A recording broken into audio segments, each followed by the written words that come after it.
That's it, man. Game over, man. It's game over. No tears, please. It's a waste of good suffering. Fairly alarmed here.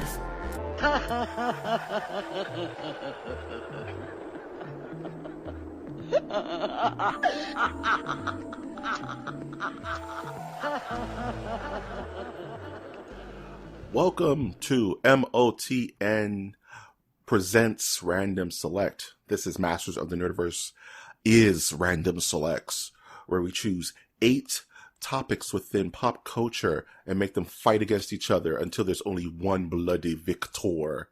I'm, of course, your ringleader, Mike G. And with me, as always, is Winter Trash Monk the Thizard. What's up? It is Trash Monk, the third Trash Monk.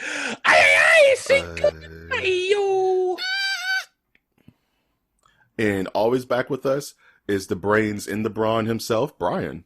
Bro, hashtag hard cuts, man. Hard cuts. Hard cuts coming in. Coming in hot. I'm just calling it right now. Man, Some like it hot. Some like Thanks it. for having me. I'm glad to be back. Knife fight behind the bar. Some like it hard cuts. Some like it hard cuts. And happy Cinco de Mayo. May your tacos be plentiful. I surprisingly have not had a taco. What? You're the taco lord around Yeah. here. I was like, you know what? Whatever. I got to move on. And I was wondering if the COVID world is just so different that tacos are like different. But Yeah, it's the new norm, yeah. How do you move on from tacos? Like, you had a bad breakup? I'm not going to say we had a bad breakup. I'm just going to say it may be complicated. That's all I'm going to say. Tell me how am I didn't get a taco supposed to today. live Tacos without on tacos? vacation farm. In fact, just to break off a little bit, I'm having a little bit of chicken and some caramelized carrots. I believe I've had that before. You can never leave the mistress, which is chicken, dog. Dude, seriously. Speaking of chicken, these 2 movies are playing chicken. And we're going to see who gets scarred and swerves off into the Mulholland Drive, dog. Hashtag hard cuts. Benedict freaking Canyon. So today we're going to be talking about 1959's own, directed by Billy Wilder, Some Like It Hot. Some like it hot. Yes. Man. Can we talk about this movie for a little bit? What is everyone's experience with the movie first? None. Just heard about it in passerby, pretty much all my life. Like, oh, some like it hot, some like it hot. But no. I watched it about 5 years ago with my grandmama and family. Grandmama. Yeah, and it was. I thought it was hilarious. Still think so. This is one of those movies that has always been on the periphery. Like you said, Brian, like on the periphery of my life. Marilyn Monroe, the best thing since sliced bread. But this is actually the very first time tonight I've actually watched a Marilyn Monroe production, dog. Like ever. Mike, I will ditto that. I've seen clips. I've seen the tributes, XXX, whatever the case may be. What? Like, I didn't get it. I didn't get it. Like actually, that was the first place I went as like a tourist attraction here was her grave. A friend of mine took me there, and I was like, and it's weird. There's like lipstick all over it, and people come and lipstick brings the boys to the graveyard. So I am with you. Like I have never watched one of her movies. 100%. Like, my closest connection with Marilyn Monroe up until tonight was Elton John's Goodbye Norma Jean. That was it. That was it. That's all I knew about Norma Jean, about Marilyn Monroe, was that one song. And my dad would play it in the house at least once a day. He super loved that song. That's all I knew about Marilyn Monroe. I didn't watch any of her movies. But of course, you're bombarded with paraphernalia, with T-shirts, because people were absolutely in love with her to this day. The current generation idolize her, and I never got it. Like, what's the big deal? Like, she's beautiful, yeah. But this movie sold me on why she was such a thing back then. Yeah, I can recall, like, again, like I was in the same boat as you guys before I seen this. That I've seen her in the periphery of my vision, you know, like there's references to her in cartoons, references to her in even the movie Tommy, where Eric Clapton played the priest of the Church of Marilyn Monroe. Good movie. Very good movie. Yes. And yeah, and the way she's saying Mr. President, like, could you do a little sample of that, Mike, for us? Sure. Happy birthday, Mr. President. That's all I got. Okay. I did it though. Yeah, thank you. I'm brave enough to do it. I did it. But yeah, she kind of steals every scene she's in. Without question. Without question. Without question. I mean, I get it. I was like, oh, all right, I get it. It was one of those things where it just clicked in your brain. Right. Like, I was like, oh. I was not paying attention because, Tony Curtis, Jack Lemmon, they're awesome, right? But the second she, you see her at that train station, and you're like, oh, she had 2020 curves in 1929. You know what I mean? Like, oh. Like, do you think that there was I feel like there's a whole other energy to her, than everyone else in the movie, if that makes sense. There's a little bit more pop. She's on a different planet than everybody else. She's freaking Marilyn Monroe. Yeah, she probably had drugs in her system too, but it's one of those things where Jack Lemmon, Jack Lemmon and Tony Curtis aren't slouches, dude. Freaking, they're the odd couple, dude. You know what I'm saying? I want to say that when the credits were rolling and Marilyn Monroe's name came up, I was like, yeah, okay, whatever. I didn't know what I was getting. But when Jack Lemmon's name came up, I was like, oh, yeah, exactly what I'm getting. And this is actually going to be funny. And I was actually stoked for the film. Dude, I didn't know what I was getting 100% because I had no idea what the movie was even about. I didn't know it was a kind of, Three's Company kind of situation where they have to go in use of a better word, drag, to one, hide away from the gangsters looking for them, and also to get the gig they wanted. So, they played on that, and the movie had strong ideals about, kind of like how women were treated back then. I didn't know this movie was going to have something to say or how loud they're going to say it way back then. But you can kind of feel how, the fellas were kind of dealing with that, being treated in this chorus line or whatever, what they were doing. Very interesting stuff they were talking about in this movie. On top of that being hilarious. By the way, that's big band music, ladies and gentlemen, for you boys and girls that might be a tad bit too young. Go to a cabaret. It's fantastic. Life is but a cabaret. Life is a cabaret, old chum. Great minds think alike, winner. This is why you get the big bucks. This movie was surprisingly dark. There's some really dark moments in this movie. Dark? You mean the mob? The mob just mercilessly killing people on screen. I mean, I gotta admit, I was like, oh, okay. What year was this made? Cool. I was like, okay, 1959. I was like, this is gonna be a decent comedy because, okay, this is some RoboCop shit, right? Like only That's Nikes, dude. Yeah, that's okay. funny. We're just gonna Tommy gun an entire row of people begging for their lives. But I'm a huge fan of also 1920s era, Prohibition, gangsters, Al Capone. I love that stuff. Oh yeah, Little Caesar. Little The Cagney, the Cagney collection. Yeah. But we got to talk about, for this film, really how everything just kind of, I can see how this is a classic because everyone's chemistry was just on point. Right. Everybody had a real synergy with each other, from how Tony Curtis worked with Marilyn to how Jack worked with Marilyn to how Marilyn worked by herself. Tony Danza, you said? Did I say Tony Danza? Jack? I said Tony Curtis. Tony Curtis. Okay. That's Jamie Lee Curtis's dad. Funny enough. Oh. Yeah. Okay, I have to ask you guys. Something new every day. Oh yeah. And her mom was the I forget her Jane. Sally Raphael. Sally Raphael. She played. She was in Psycho. She was the star that killed in Psycho. Jamie Lee Gotcha. Curtis, Hollywood royalty. Yeah. Is it just me, or when Jack Lemmon was in his girl and was playing a woman, were you getting strong Joker vibes?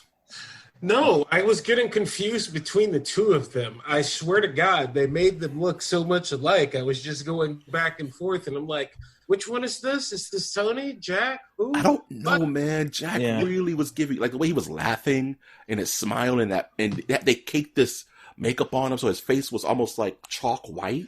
I see what you're retros- saying. In hindsight, I will say that smile that he had was kind of crazy. It was Yeah. crazy. I was getting crazy, like Jack Nicholson Joker vibes from it.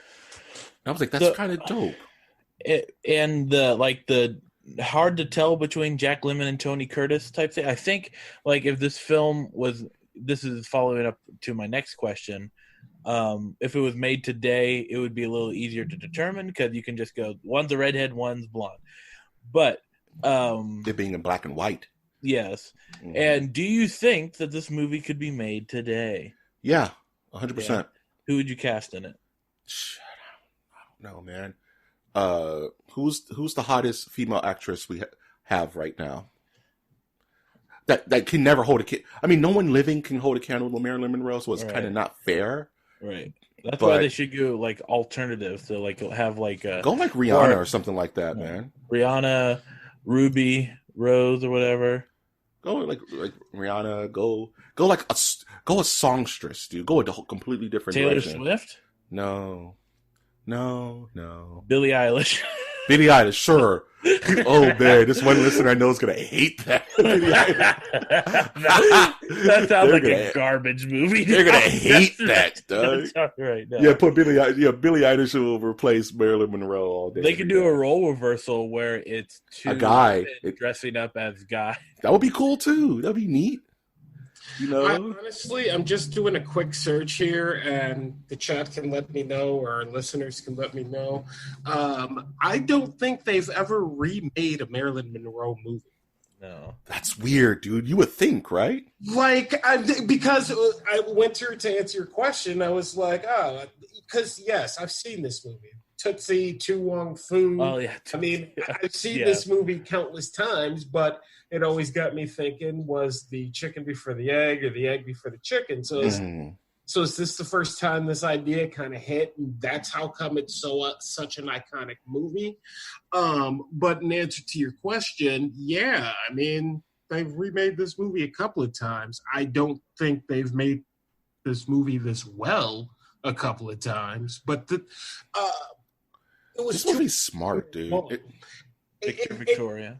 they filled each one of those minutes. When I first saw the running time, I'm like, it's a comedy. Like, it's black and like, what are we getting?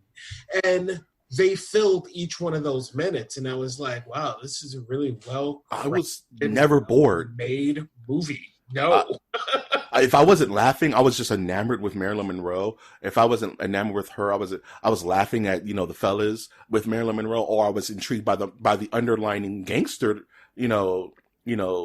side story.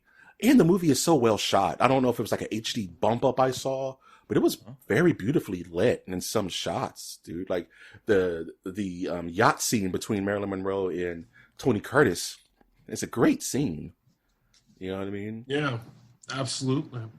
Winter, Mike, you mentioned laughing, but Winter, you said you watched this with your Grandmama. grandmama. I was like, Mima? Meanwhile, And you laughed. So here's my question. Is the movie funny? Yes. I think it is. So it's interesting because I remember the last time we did Random Select, A Thing from Another Planet, one of the big arguments I made was like, if you're going to the school of film, this would be something that A Thing from Another Planet would be something that would be on the curriculum. This would be in the curriculum as well as like a film that is both a period piece for us now in the sense that it shows us show business back in the day, shows how like you got to have like a musical number, and you got to have like a cross-dressing in film, or it's not going to be funny, or like that's how you get some yucks. That's high praise. Yeah. Is this required reading, so to speak, in the cat and combs of comedy era? Yes. I mean, a lot of things wouldn't have happened without this movie. A lot of directions wouldn't have been taken without this movie. I love that it's in black and white. I saw that there was colored versions of it. I don't want to see that. I like my black and whites in black and white. Is it funny? Yeah, it's really funny. It's not, like you said, there's, parameters to it where it's like I wasn't dying holding my ribs, but it kept me entertained. I was entertained throughout the entire movie. Okay. Entertained is not necessarily funny, but I'll take it. I understand. Yeah. And I guess I will say, if you're a new listener, welcome. I don't like to laugh. He doesn't. I laughed one time. Is it funny? Not really. Is it good timing? Yes. Yeah. Good timing. It's snappy. It's hip for the time. Was laughing? Not necessarily. And Winter, as far as required viewing goes, I have went 41 years without actually seeing this movie. And I'm not going to say that it's changed my life. Like, I know who Marilyn Monroe is. Right. It makes sense. But as far as, like, a film goes, I mean, But it's like if you're going to the school of like film or stuff like that, I would say that you've got to have, if not both of these movies that we're going to discuss today, at least Young Frankenstein, if not this in the extra credits. Like if you were having a specific film class of films from the 1950s or 60s that were must see, I'd say yes. Mm-hmm. But if you are, 22 years old, living your life happily, like, yeah, no, man. Like, I mean, is this movie? If you're living your life happily, you're not going to a film school. That's what I'm saying. Right. Yeah. First of all, like, this movie is not it's in the zeitgeist of pop culture. Yeah. But like you said, if you're going to a class studying comedy theory, and it's like, okay, these are the XYZs to comedy, I think this should be on the curriculum. I would say that. You know what I mean? I'd like us to come up with that curriculum, and I am not going to be a good teacher, so I wouldn't be either. I'm a hard man. I'm going to be terrible. Masters of the Comedy Verse, Doug. We are not the gentlemen, Doug.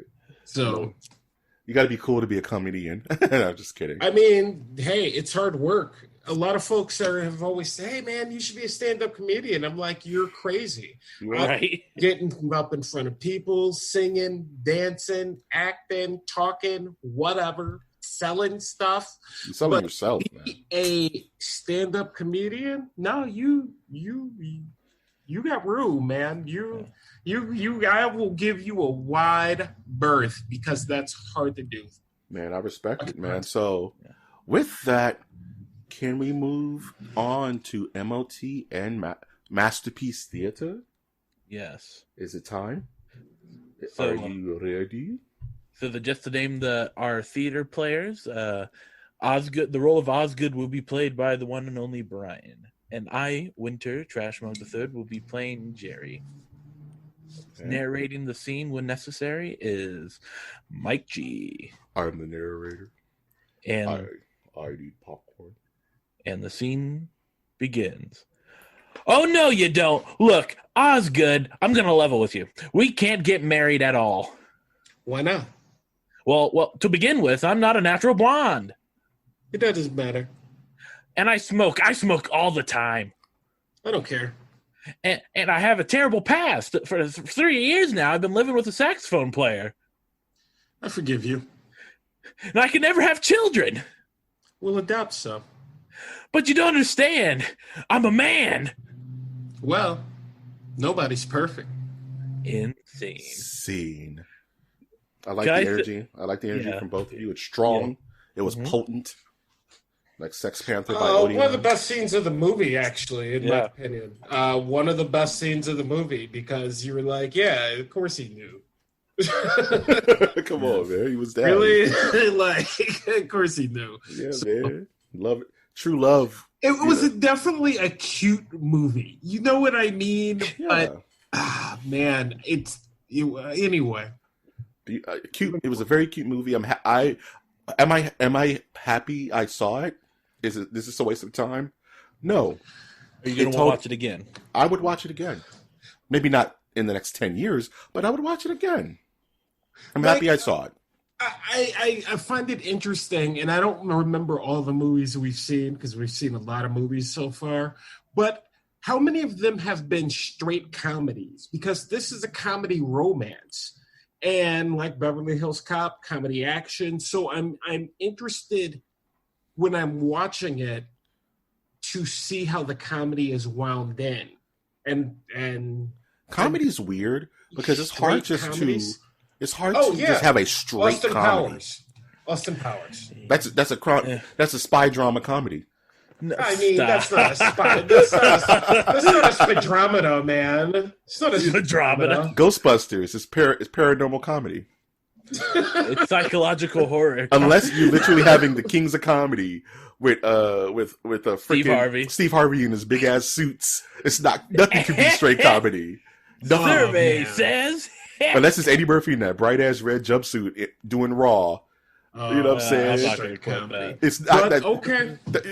Comedy has to be interwoven into things. You know, like comedy is the whipped cream in the cake batter. You know. Or what are you saying? Or else it's not funny? Or what? No, unless it needs something to be fun. It needs something to bounce off of. Okay, I understand. Like comedians talk about life. They talk about situations, but it's not. But what is comedy without tragedy? Yeah. You didn't name your favorite comedian yet, though. You were talking about him before we recorded. My favorite comedian? Yeah.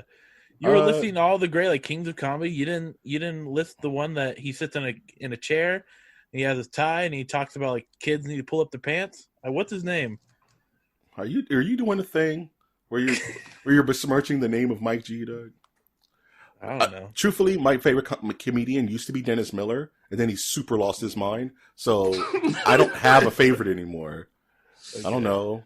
Sam Kinison? What? No, stop. There you go. At least say Bill Hicks or something. No, man. What? Andrew Dice Clay? No, stop. Go back to Sam Kinison. Oh! I mean, if I had to pick a stand-up comedian, like... George Carlin, dude. If I'm just watching straight up their stand-up, like comedy, Doug, gotta be one.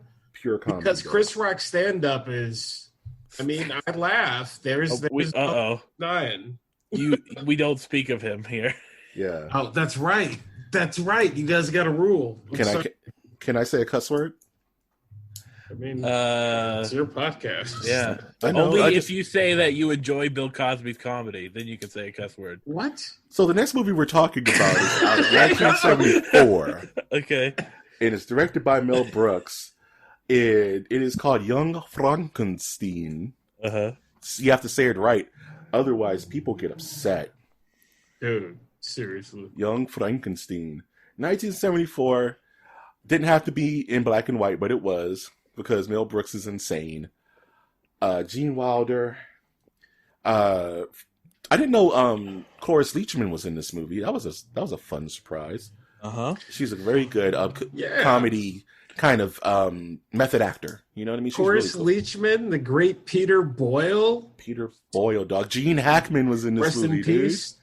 Gene Hackman was in this movie? He plays the blind. He plays the blind. Oh my goodness! Like monk. You're right. Oh yeah. Where he's drinking he wants some soup and he's like dragging the spoon and Frankenstein's trying to like balance. Man, I made espresso. I forgot about cigars. Fire's good. This is okay. First of all, Misfire. What's your favorite Mel Brooks film, Brian? I don't like comedies, so I don't necessarily have a major or a favorite. Mel Killing me, Smalls. Winner. Dude, even Spaceballs isn't even like what Spaceballs. I'm like, dude, can we just watch Star Wars? Winter. I mean, they all have Help funny me out bits here. to me. They all have funny bits, but Young Frankenstein is the one that I keep going back to. This is like, out of all the movies we've had on the list, this is by far my favorite. Wow. This has the gold star. America's Got Talent. Boom. Okay. Background. As a kid, I watched Spaceballs maybe about 700 times. No hyperbole. Like, my dad made a videotape of mine, and I've told this story before, but whatever. There were 3 movies on this VHS tape for you kids that I watched every single day from like 0 to like 10, and it was Masters of the Universe, RoboCop, and Spaceballs, in that order. And I will watch Spaceballs every single day. So that is my default Mel Brooks movie. But as an adult, it's Blazing Saddles, because that movie is damn perfection. Also with Gene Wilder. But this is actually the first time I've seen this head to toe ever, I think. I will say Blazing Saddles is funny, but it is also offensive. And oh yeah, you can never make that movie again. Favorite, like, oh yeah, Blazing Saddles, my favorite movie, and it's like, oh, well, I guess that's nice. Like, Blazing Saddles is splendidly disgusting. Just for the record, another thing that I don't like that I'm gonna take some flack for is Mighty Python.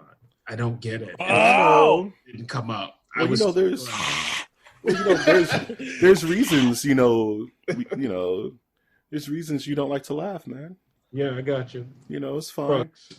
But I do have to agree. Blazing Saddles, although is funny, it is offensive, and that's why Young Frankenstein gets the above bill for me, because you can pull out Young Frankenstein anytime, and you can watch it. But Blazing Saddles, you have to be like, I can imagine like having like a friend over that you don't quite know their comedy, and then there's like the scene where the old lady shouts out a racial epithet, and that's the time that he decides to laugh. I remember being at a comic book store, and for the comic book movie night, they played Blazing Saddles. So we're in this comic book store, jeez, open to the public, and this mom and her kid walked in to buy like Ms. Marvel number 20, and all you hear is, "The sheriffs are ding." The sheriffs are ding. And the mom was like, "I know what comes next. Let's get out of here." She grabbed the kid by his ears and wrung him out the store. And the store owner just looked, and we all just started busting up. Like, dude, you need to turn this off, dog. And apparently they're making an animated film of Blazing Saddles. God, no. Unless they're going to get the guy from Boondocks to do it, please don't ruin it. But we're talking about Young Frankenstein here. Yes. Gene Wilder, one of my favorite comedians of all time. The guy was ahead of its time. Yeah. So subtle. As I was watching, I was like, this is probably the first comedian that goes up against Bill Murray as like just straight up legend. Gene Wilder. Gene Wilder, man. But I mean, it's like, ooh, that's a rough one, man. You know what I found myself doing is checking his facial tics. He is so smart. Like, the way he reacts to moments, like in the initial scene where he's teaching the class and the kid keeps bringing up his grandfather, you could see the irritation in his face like slowly boil before he snaps. And I'm like, this is brilliant, dude. Like, he's just, his face isn't changing. He's smiling and looking coy like a Family Guy character, but you can see his eyes start to twitch and his cheeks start to rumble. And it's like, this guy is so effing smart. Like, I love Gene Wilder. Good. It's effortless on his part, and really easy to watch him on film. Now, we talked about Blazing Saddles being inappropriate. Would you say that there are inappropriate moments in Young Frankenstein? I don't. In regards to sexuality? In regards to the treatment of women? No. In regards to the treatment of Frankenstein? I mean, no. I guess if you're really looking for it, there is the scene where Frankenstein's wife is assaulted by the monster. Yes, she's practically. He takes it and she starts singing opera. Yes, which is that consent? Maybe. Mel Brooks Like Mel Brooks. I watched it, and I was like, That's the answer. oh. Dog. I was like, oh, well, I guess I'm not shocked. Man, what huge knockers. Thank you. You know? I mean, That's fine. That's a comedy. I'll allow it. The calling on the field stands. That's a good joke. That's the calling on the field stands. Mel Brooks. Did he originate the laughs per second? Where every single moment of the film had to have a sight gag or a line gag or a atmospheric gag. It was constantly running. I feel like there were like other movies like that. I mean, he's coming from the age of like Buddy Hackett, right? Or like other like pow pow pow pow pow pow pow joke Zing! Joke. Yeah, you know. What's your favorite sight gag? Mine's is where Igor is escorting his bags, and he's like, walk this way, and he has the cane, and he's walking down the stairs. He's like, no, walk this way, and he gives him the cane, and he's supposed to walk like a... I thought that was so cute. That was stupid. That was the first time I laughed, and I went, oh, that was funny. I love the scene that I chose for our production for this is my favorite scene. Dude, speaking of which is... let's talk about some of the side characters like Igor, Doug, who was just a walking sight gag, dude. Abby Normal. And the hump that keeps changing sides. That's the sight gag, and they really don't focus on it. You just got to be paying attention, right? Yeah, I didn't even catch that. The inspector with the robotic arm that makes no sense.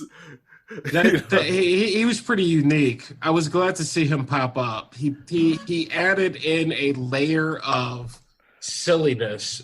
Right. He was a Monty Python character. That's a Monty Python character, dude. It took it over the top. I loved it. It was Frankenstein, so you're expecting Boris Karloff. I've never seen this movie. I know it's iconic, but I had no idea what I was getting. And again, there were some good highlighted moments in there. For certain. Another black and white that was beautifully shot. This movie is gorgeous. I don't know. It must be an HD glow up because I've been watching these movies. I'm like, these are the shadowing, the scene projection. It's all really good. Think about all you watch, like Marvel, like freaking computer animated with bright colors and loud noises. And that's why I was impressed with Some Like It Hot, with the running time and how they filled that entire movie up. And it's like, wow. I mean, we have 2 and 1 hour 20 long minute movies that don't fill it up. It goes to show that you really don't need all of that to make a good movie, right? Yeah. Like, you put this up, made in 1974. Mel Brooks always had shoestring budgets. They used, matte paintings and reused sets and all that. And you put this up against, let's say, Skyscraper with Dwayne "The Rock" Johnson. You know what I mean? What shot better? Who gave a shit? Like who was like trying to film a film? Mel Brooks is a king. He is untouchable in comedy, right? But to kind of go back to Brian's sentiment, Brian, was it funny? I laughed 3 times. 3. We're going to get you to break that double digits some kind of way. There is absolutely no way I'm going to be laughing more than like 4 or 5 times. We just got to get him to Airplane. Just watch Airplane. If Airplane would have came up in the random select, this may be a different kind of poll, but Winter, what's this funny to you? Oh, yeah. I mean, there's so many funny bits, and there's stuff that you miss in the first viewing of it that you can rewatch again. I love it, man. And with that, let's go into MOTN Masterpiece Theater. Did you laugh, Mike? Yes, I did. Okay. It was very funny. Okay. I'm easy pickings when it comes to Mel Brooks. I'm very used and comfortable to his rhythm, and I got a kick out of this every single time. Every time they say Cloris Leachman's character's name, horses would freak out. and they even did it where there was no horse in sight. Like it was like they were like at like the police station, and he said the name, and it just went off. The horses. Those are good gags. It's a super good gag, dude. I'm with it. Oh, good. Let's pull up this script, shall we? So I will be playing Freddy, and I want the listeners to catch on certain changes to the script that were filmed and put in the movie, which is interesting to me. Like the script said one thing, and then the actor was like, "This is actually a much better line." Hey, that's called Improv Monday. Yes. So I'll be playing Freddy, and the monster will be played by the incomparable Brian. Pooh. I can't. All right. And we begin. And now, my fellow scientists and neurosurgeon, I must ask you to suspend belief. For up until now, you have seen the creature perform the simple mechanics of motor activity. That this creature was an inanimate blob which I endowed with the secret of life. Yes! In all honesty, that showed some measure of awe of skill on my part. But what you are about to see next, we must enter into the realm of genius. I say this modestly, because I am myself as in all of the gifts I possess, as if I were observing them in some other person. I think of them only as alone, grateful, of course, that my credit is good. Thus, with the accumulated knowledge of chemistry, electricity, neurosurgery, and art, I now present with what was once an inarticulate mass of lifeless tissues. Ladies and gentlemen, mesdames and messieurs, damen and herring, the creature. Freddy sits down at a beautiful grand piano. He plays a short trill up to the keyboard. A spotlight hits the darkness next to him, and there, in top hat and tails, stands the monster. He is heavily made up. If you're blue and you don't know where to go to, why don't you go to where fashion sits? Ritz. Different types who wear a day coat, pants with stripes, and cutaway coat, perfect fits. Ritz.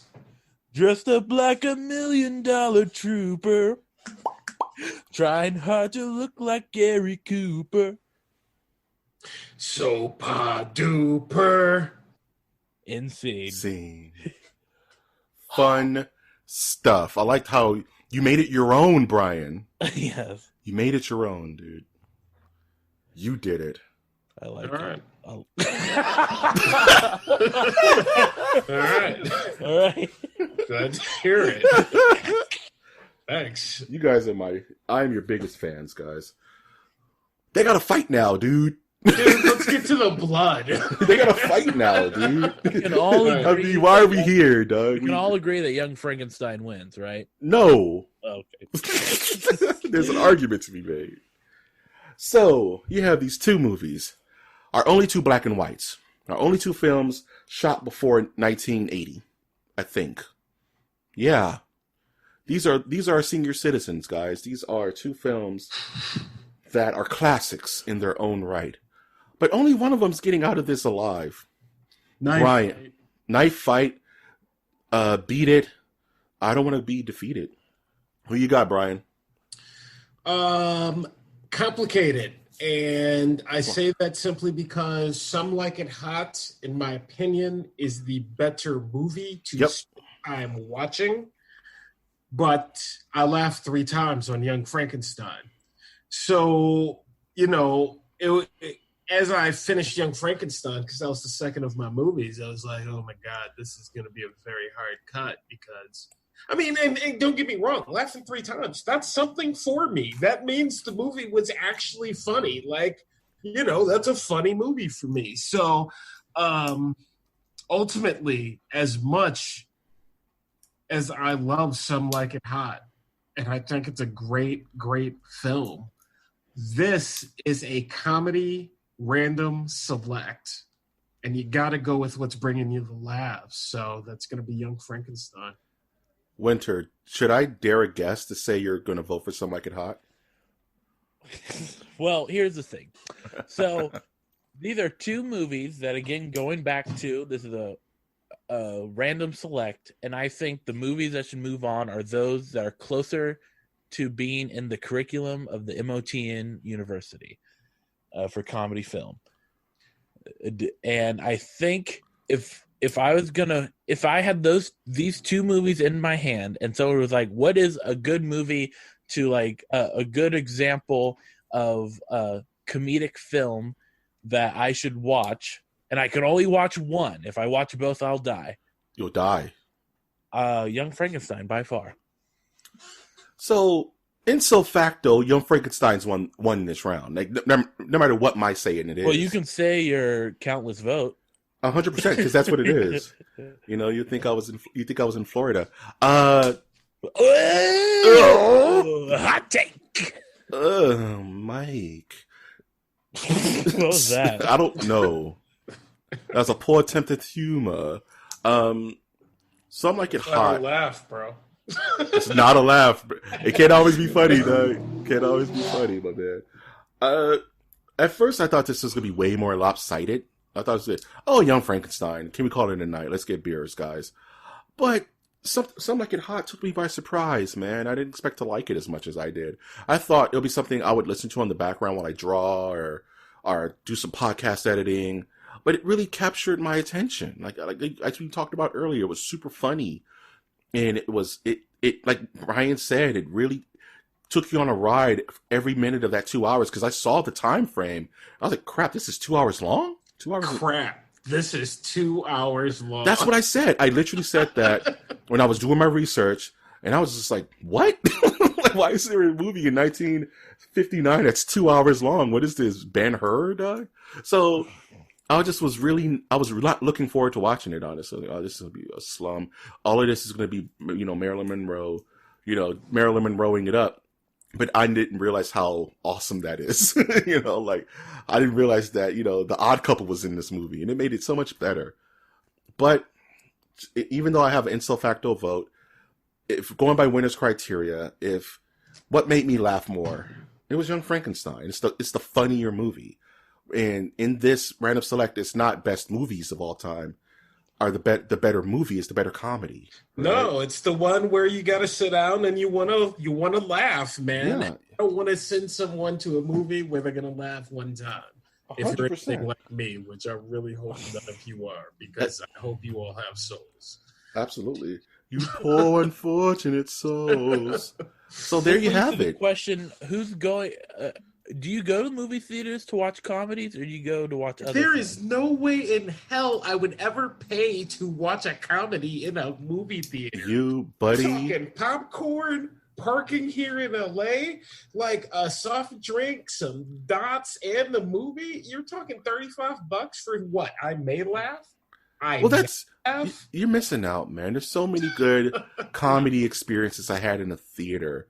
I remember three. The Nutty Professor. I saw The Nutty Professor in theaters when it came out, and the theater was howling. I saw that movie like 4 times in the theater just for the theater reactions. People were dying. The Dave Chappelle scene where Eddie Murphy was roasting Dave Chappelle. You know what I'm saying? The movie was so funny. Kings of Comedy, I saw that like 7 times in the theater. The entire theater was I've never Really? to be honest, you name 3, right? In the theaters. In the theaters, dude. All right. A good comedy. They don't make them like they used to, mind you. It's been years since there's been a movie that's done that. But Kings of Comedy, I saw that maybe 5 or 6 times. Just like, okay, it's Saturday again. Let's go see Kings of Comedy again at a different movie theater. Like, it was so funny that it was an experience. It's like watching a horror movie with a group of people where everyone's quiet. You can tell it just has everybody gripped, right? The same with comedy. The whole theater's laughing and having a good time, dude. It's like going to a concert. It's such a vibe. And the third movie I would say that I remember seeing that just had the theater howling, funny enough, is something else. There's Something About Mary. There's Something About Mary with Ben Stiller and Cameron Diaz. I took a date to that though, winner, so that doesn't count. The dude. Hey, that is true. That is an asterisk at the end of that. That's truly an asterisk, but the Franken Bean scene, nobody was ready for that, dude. Oh my! Nobody was ready for that, dude. The theater erupted. Everyone was having a good time. Everyone having a good time. Everyone was having a good time. But yeah, like if they just don't make comedies like they used to, because comedies don't make money anymore. It sucks. Everything, for being a comic book nerd and a Marvel nerd, I miss comedies that are actually funny and not just trying to cash in and not being so overly PC. You know what I'm saying? Or having so overly of a message. It's just, aren't most of the comedies made these days actually like Pixar films and like children's films, and they put in the underwriting of the adult theme? Yeah, and that sucks. Yeah, I mean, I'm not a fan. The only comedies you're going to get now are from, what's her name? Martha McCarthy? Melissa McCarthy. Melissa McCarthy, and it's not funny. Mike McCarthy. Mike McCarthy, not funny. No, he's the coach. He's the coach. Still not funny. He's a very serious man. But, it's like comedies aren't what they used to anymore. That's why when we chose comedies, it's like I love diving back into these because they're so much fun when they're good. You know what I mean? When they're actually funny. And this being the end of the first round, you know what I mean? We watched some classics. You know what I mean? In these random selects. Even the losers were classic films, in my opinion. There was not a bad movie on this list. Would you guys say, like, flat out bad movie? No. I know you hate Austin Powers, Winter, but no, I love Austin Powers. It's more my least favorite movie out of this list was Clueless. Yeah. Oh, yeah. You didn't like Clueless, didn't you? I would say both those are probably like the weakest. Weakest, yeah, for sure. So we had Young Frankenstein, Austin Powers, Clueless, Groundhog Day, Some Like It Hot, Ghostbusters, Beverly Hills Cop, Office Space, right? Right. So what's our final? What do we got? We're not in finals. We're in semifinals, my man. Semifinals, yeah. Yes. Who do we got? We got Ghostbusters versus Office Space next. Ghostbusters versus Office Space. Kind of feels like, Bulls versus Blazers, but we'll see. That's the whole... Once we get into these discussions, who knows, right? Who knows, man? I still can't believe Thing from Another World won that random select. Anything can happen here, man. Random select. Hashtag hard cuts, dude. Absolutely. So, man, this has been a blast, dude. Where can we find you, Brian? You can find me over at Washa Shop and Brian J. Wash on Twitter. Washa Shop on eBay. Buy his stuff, dude. What's your premier item right now, Doug? My premier item? I gotta tell you, just games, man. Everybody's locked in the house, so everybody's digging back into the archive. I have sold so many freaking video games. It's crazy. I feel like GameStop. He's GameStop without any of the corruption, Doug. Yeah, no, it's been great. And it's no contact delivery. Absolutely, no contact delivery. Maintaining social distancing, Doug. Buy stuff from him. Winner, where can we find you? You can find me on all your favorite social media apps. I'm not on TikTok, and see you on the internet. On that internet, see you later, Space Cowboy. If you like this content, you can always find us on Twitter. That is at mnerdiverse, where we'll be doing a poll where we will be asking you, the Nerdiverse, did we get it right? Is Some Like It Hot better? Should it have won? Or did Young Frankenstein deserve its right to move on? We'll be doing a poll where you'll be voting, and then we will disclose the vote on the next episode. And if you wanted to support us monetarily, you can always do so via our Patreon, which is patreon.com/MOTN. And if you wanted to support us non-monetarily, you can always like our content. You can always subscribe to our channels and comment on our episodes, because feedback is important. Isn't that right, Brian? Absolutely.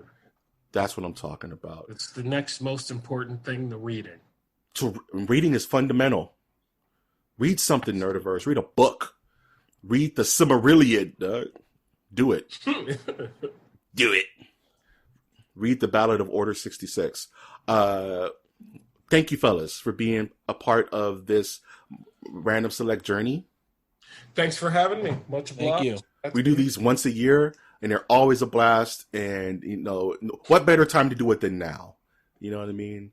Something to watch a comedy. Watch any of these movies on this list. Yeah. Laugh about something. You know what I mean? Have a good time. Or if you're a single woman, hit me up, Trash Monk the Third, at all your social media. Okay. Winner is single, ladies. With that, I would like to say thank you. This is your first time listening. I want to say hi and welcome you to the Nerdiverse. Hi. Hi. Hello, Miss Parker. Mrs. Jones, Mrs. Jones, Mrs. Jones. Hey, Brian, you ever seen Friday? Of course, yes. You ever notice that Miss Parker doesn't have any grass, but she's watering the grass?